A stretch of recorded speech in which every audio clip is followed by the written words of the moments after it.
Thank you for watching my video. If you enjoy my videos, please consider supporting my channel by hitting the like button, subscribing to my channel, and activating the notification bell so you never miss an update. Additionally, if you'd like to support me in other ways, you can do so through my Patreon account or by making a donation via PayPal or cryptocurrency. Links are in the description. Any amount helps to keep this channel running and to create more great content for you.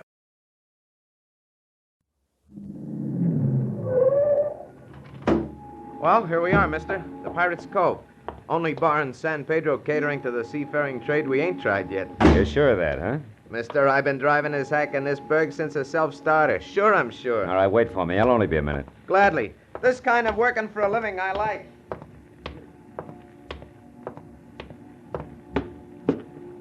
This fresh kid by a handful of shirt fronts. Sonny, I says, you just insulted this lady who happens to be my guest. Hey, Bucket, put a head on this, will you? Well, what's yours, mate? Little information, Bucket. I was looking for a guy named Lash Louderback. He's a friend of mine, about 6'6". He's built like a battle wagon.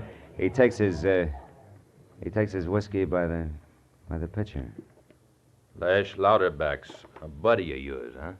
Yeah. Why, what's wrong with him? He ain't got any manners, landlubber. He swings before he so much as talks to you. Oh! You see, buddy, Lash Louderback tore this joint apart less than 2 hours ago. It took 5 of us to get him out of here, so when you catch up to him, tell him to come on back. Tell him the drinks are on the house. Like this. You got that message straight, sweetheart? Sure he is, Casey. He looks like a bright boy with a good memory. Right, buddy? Right, Bucket. I've got a great memory. It was high time for me to get together with my client, a woman I'd never met named Daphne McGregor, who'd hired me by long-distance call to L.A. 5 hours earlier to find a giant economy-sized, devil-may-care, hard-drinking sailor, one Lash Louderback, who for some reason had to be aboard a ship she was sailing on at 4 in the a.m. When I announced myself at the hotel desk of the San Pedro Biltmore and, after a check call, was told to go to room 113, the old Rouen-type night clerk who pointed the way arched one eyebrow until it nudged his toupee back. I saw why when I was at the door of 113. Come right in, Marlowe. Daphne McGregor was long, glossy black hair, gently framing a face that was the color and texture of melted caramels. Glinting sea-green eyes and full lips that were tinged subtle coral red and stayed turned up at the corners in something a little more than a provocative smile. Come back into the patio, Marlowe. I was just feeding the captain. Just feeding the... Shake a leg, lassie. Shake a leg. They're starving the poor captain. Starving him to death. Hey, is that the captain? Yes, but if he doesn't keep quiet, he's going to be the ex-captain, stuffed inside. See what you mean. Here, you parasite, eat. You tell him, lassie. Speak right up. Oh, he gets worse every day. Easy, Tom. Easy, Tom. Well, Marlowe, I see by that bruise on your cheek that you found Lash all right. No, Miss McGregor. I only found some unhappy people who Lash had found earlier. You mean you don't know where he is? Marlowe, it's late. We've only got 3 hours left. Yeah, You tell him, lassie. You tell him. Shut Speak up, right you. Come on in the other room, Marlowe. I've got to be frank with you. Frank, like the real reason you offered me $500 to tear this boozer away from his bottle? Yes, but he's no boozer. He has his fling, that's all. Not according to the gentleman at the Pirate's Cove. Anyhow, your reason, Miss McGregor? Daphne will do. My reason, Marlowe, is very simple. Black pearls. Oh, missing necklace worth thousands, maybe, huh? No, a missing bed worth millions. You mean on the half shell? The real thing? Real and rare. Oh. What do you drink, Marlowe? Johnny Walker suit you? Yeah, it's fine. Can I help you? No need. Okay. Here. Oh, thanks. Now, Marlowe, listen hard. There isn't time to go over this twice. Happy days. You too. Marlowe, my father was the best navigator in the Pacific. He was drowned last year in a storm at sea. He left me 2 things, the captain there and a map to a fortune, a bed of black pearls located on Parrot Island. My father named the pearl find the Parrot's Bed. That's part A. Part B is Lash Louderback, huh? Louderback and Teddy Peterson. Mm-hmm. Lash, the man you've got to find, is a crackerjack American sailor who lost his first mate's papers for jumping ship in Borneo. And Peterson also a wild man from? No, anything but. Peterson, Marlowe, is half the size and weight of Lash, but twice as smart. Uh-huh. He has a bad leg, walks with a cane. I met them shortly after the war in Honolulu. They had $30,000. I had the map. We teamed up. Mm-hmm. Came back here, bought all the diver's gear, and arranged for passage on the island later. Ship that leaves tonight, huh? It'll be 6 months, Marlowe, at least, before I could find another scow. If we miss this, I don't want to wait. Yeah, but tell me, if Lash can't be found, why don't you and Peterson sail without him? Good question. But the answer's even better. Rupert Sembalin, a British-born, Malayan-raised louse who's right here in San Pedro now and who knows all about my plans. Mm-hmm. And because of Sembalin, who tried twice to buy the map and 3 times to steal it, I hid it in the lining of Lash's coat, a fact which Lash does not know. And Peterson does? Yes. I sent word an hour ago via a bellhop, in writing, of course, to Ted's rooming house. It's 118 North 3rd Street. By the way, no phone. 118 North 3rd, huh? Lash stays there with him? No. We figured it would be harder on Rupert Sembalin if we lived in different places and he had to guess who had the map. Lash is at the YMCA, but don't waste your time. They haven't seen him since he checked in. Now, Marlowe, you know it all. Yeah, all except where I might find Lash. That brawl at the Pirates' Cove doesn't seem to tie into Rupert Sembalin. No, but Rupert, or one of his little dagger men, was no doubt following Lash. It's our only chance. You can find Sembalin at his importer's office. It's a hole in the wall near the docks. 21 Harbor Road. The 500 I promised? Thanks.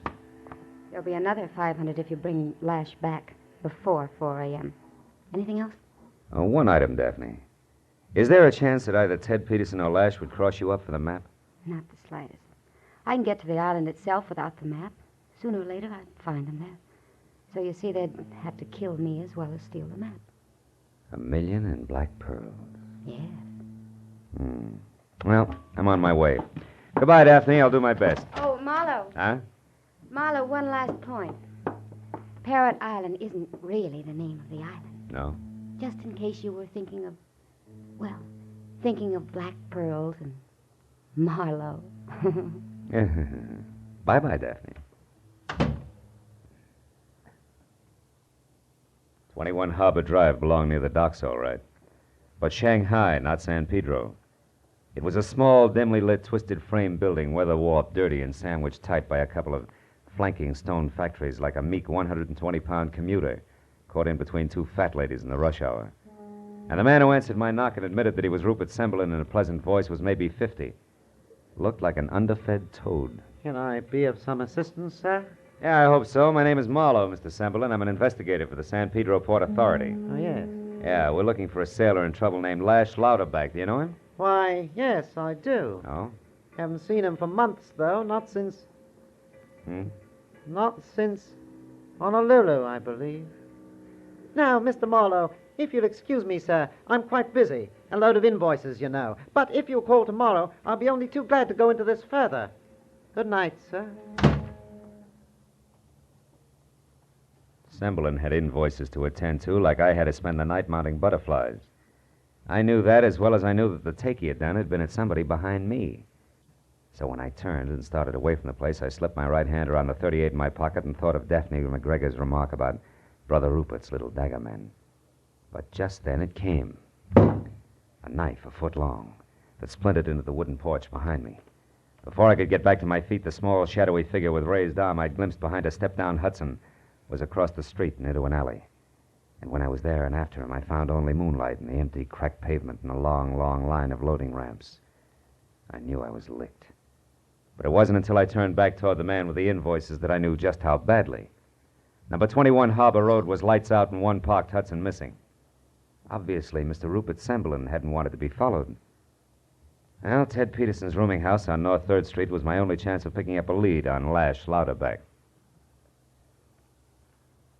So now, Mr. Riley, here's the filthy money you were so afraid you'd never see. All of it, $11.28 due and coming. Plus, Mr. Riley, $5 in interest. Abbey Players in San Pedro? Oh, that surprises you, does it? Well, Mr. Liquor Merchant, it shouldn't. H. Ox will flick it, me only keep a rooming house, but he's a gentleman of means this day, and hello. Hello? I just practice enough of it. I guess the screen doors is only good for keeping the flies out. Or in. Mr. Flickett, I'd like to see Ted Peterson. Ah, Peterson, is it? Yeah. Do you have a message, like that bellhop? Something that I'd like to see Mr. Peterson. Oh, very well now. I'll call him. Mr. Peterson! Mr. Peterson! It's a great PA system. Coming, Oxwell. What is it now? More talk about it? Oh, sorry. Didn't know you had company. He doesn't. I'm here to see you, Ted. My name is Marlowe. I'm a private detective working for Daphne, and, thanks, Mr. Flickett. He's here now. Hey, oh, yes, of course he is. Well, there's no need for me any longer now, is there? Good night, gentlemen. Good night. Now, look, Ted, in a tight bundle, it's this. Lash is still missing, was last seen at a joint called the Pirate's Cove where he was in a brawl. You, of course, know he has the map on him. Yeah. Now, have you run into him at all in the last few hours? No, Marl. I've been right here. Oh? But you know, this isn't the first time old Lash has gone out and gotten Yeah, himself... but this time it may be different. Rupert Semberlin is on Lauterback's trail, I'm sure. Semberlin? Well, that does make it different. Peterson, I think you better get over to the San Pedro Biltmore and stay next to Daphne, huh? Oh, but why? We gotta find Lash. And keep everybody alive doing it. Semberlin already has his knife throwers out. If he finds Lash and gets the map, he'll start eliminating everybody. Oh, tell me, is there anything, no matter what, anything that Lash usually does at the tail end of a bender? Oh, yeah, Marlowe. Yeah, there is. What? And it never fails. Once Lash is through drinking and fighting, he goes for the deck of anything that's surrounded by water, stretches out on his back, looks at the stars, and sings until he either sobers up or falls asleep. That might do it, Ted. I'm going to head back to the Pirate's Cove and work toward the water from there. You go to Daphne in a hurry, Yeah, huh? all right, Marlowe, but I still think we're going to be okay. Lash has done this sort of thing 1,000 times. Yeah, well, let's hope this makes it 1,001. I'll be in touch, Ted. Wasn't much to go on, but as I walked from the rooming house to my car, I tried to tell myself that Lash's kind, like the cows, always come home. There was no reason for me to worry. But in the next second, I changed my mind. No, don't! It was Peterson back at the house. When I got there, he was hugging the floor and trembling like he had every right to, but he hadn't been scratched. The shaky finger he pointed behind him and in a line with the open screen door said someone else had been and then some. H. Oxwell Flickett was crumpled in a corner, dead. A long, mean knife deep in his back. Marlowe, it was one of Semberlin's men, I'm sure. And he was after me. Marlowe, what can we do? Well, not much more than we were going to. Only first, Ted, you call the police, give them my name, and say I'll explain later. And get to Daphne fast. While you look for Lash. Yeah, Lash. A guy someplace under a wide and starry sky. Should be a cinch. Ted Peterson was still staring at the knife between the landlord's shoulders as I went down the stairs and out on the clammy waterfront street again. It was 2 o'clock. That left me with less than a couple of hours to find Lash Lauterback, the giant from Borneo, who was full to his ears with rum and probably flat on his back, singing to the stars somewhere in the jackstraw jumble of greasy pilings, tottering tacked-together buildings and bobbing masts that were San Pedro Harbor. I decided to push my luck and head for the Pirate's Cove bar again, since that remained as his last known contact with civilization. I parked on a side street away from the place and walked to the corner. Bucket, the owner, was just closing up. I watched as the last of his seamy clientele staggered off down the street, and then, while he fought with the stubborn lock on the door, I moved up behind him. Crummy piece of junk. Some of these days... Hey, Bucket. The joint's closed. Don't you jerks ever get tired? Shove off. Go on. Beat it. Keep your shirt on. We've got a conversation to finish. I'm still looking for Lash Lauterback. Oh, sure. Now I remember. You was in earlier, wasn't you, Bo? Yeah, that's right, yeah. Me and my memory. But I guess you didn't learn much. I learned just this much. This time, let's have a straight pitch. Stand up, Heavy, stand up and listen to what I want out of you. It's very simple. I'll make it hard on us. How drunk was Lash when you finally got him out the door? Come on, talk it up. Well, that guy don't get drunk. He just gets thick-skulled. Yeah? But he put away enough to stagger an elephant. You watched him when he left. Where was he headed? Down the street. That way? What's of interest down there? Nothing. A few empty warehouses, a beat-up salvage yard, and a backwash. That's all. Thanks. Now, wasn't that easy?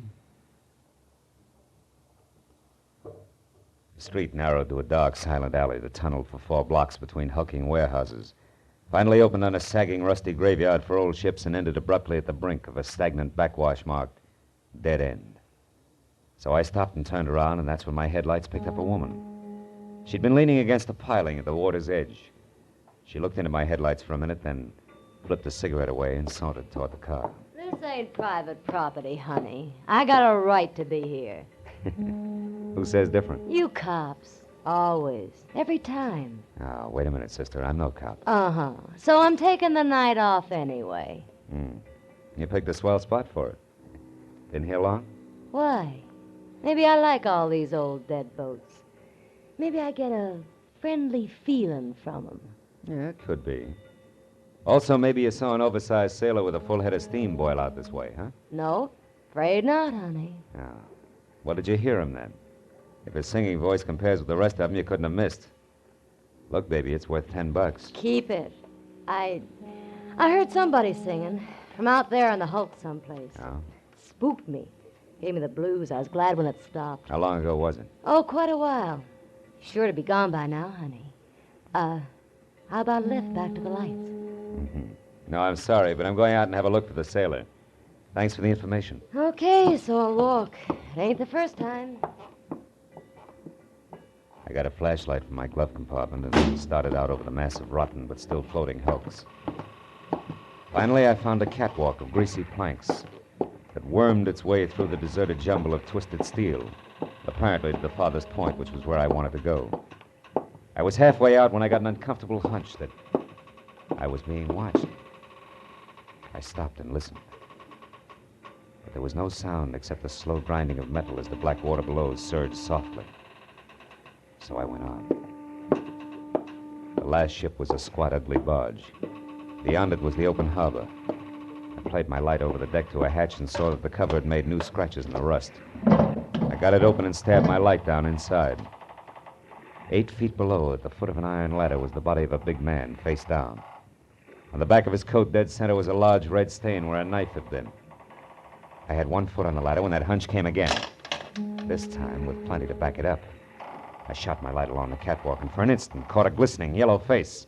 It was Rupert Semberlin. He ducked and ran. His head start got him almost to shore, but after barking both shins and turning an ankle, I got close enough to grab him by the shoulder and spin him around. You pig! Get back!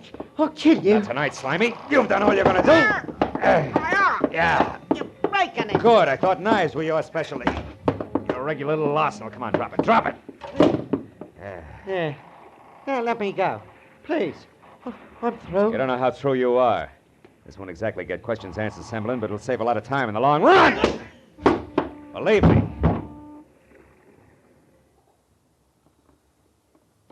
I tied Semberlin's wrist to a 1.5 tons of rusty anchor chain with a long piece of wire, which I figured would hold him just in case he woke up before I got back. After that, I found an outside phone near the salvage yard office shack and called my client and Ted Peterson. They made it to where I was waiting in less than 10 minutes. I brought him up to date, then with Daphne behind me and Peterson doing his best to bring up the rear with his cane slipping on the greasy planks.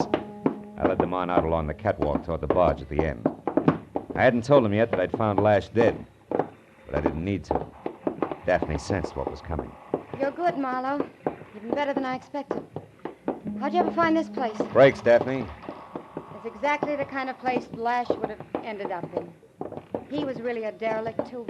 Like all these, just a saltwater tramp. He is dead, isn't he? Yeah.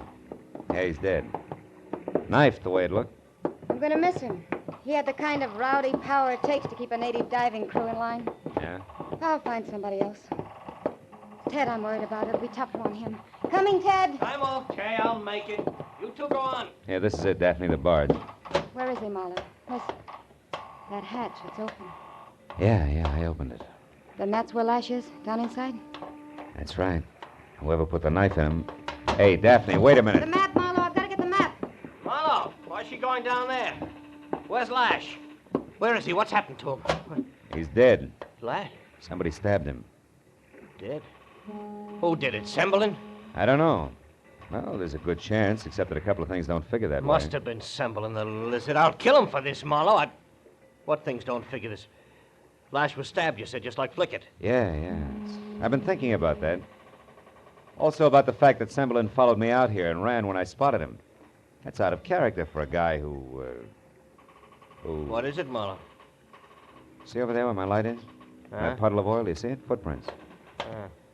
Somebody made these who was out here earlier tonight. Semberlin didn't get this far, and they're too small to be Lashes, and... And something else, Marlowe? Yeah. Yeah, beside each one is Never a mind, little... I'll finish it for you. A little round mark made by a cane. This cane. Don't you try for your gun, Marlowe. Okay, Peterson. But you must have had a good reason. Lash was your best friend. Friend? Yeah, the one thing I always needed, Marlowe, strength. Strength. Enough to take anything he saw, from a beautiful woman to a fortune in black pearls. I wanted to kill him. And tonight I got the perfect chance. The giant was drunk. Followed him out here from that bar. It was easy. Would have stayed easy if Daphne hadn't decided to hide the map on him. Yeah, the way it worked out, you killed him before you knew he had the map on him. Yeah, and then I couldn't risk coming out here alone a second time. Only chance was to steer you toward his body. But I didn't want you to find too much, Marlowe. I didn't want you to get too nosy. Too nosy like your landlord Flickett, maybe? Exactly. He knew I lied to you about being home all night. Wanted to find out why, so I had to kill him as well. And that makes you next, Marlowe. What about Daphne? She's heard every word of this, you know, and you got your back to her, Peterson. I can depend on Daphne, Marlowe. I love her. Now with Lash out of the way, she'll love me.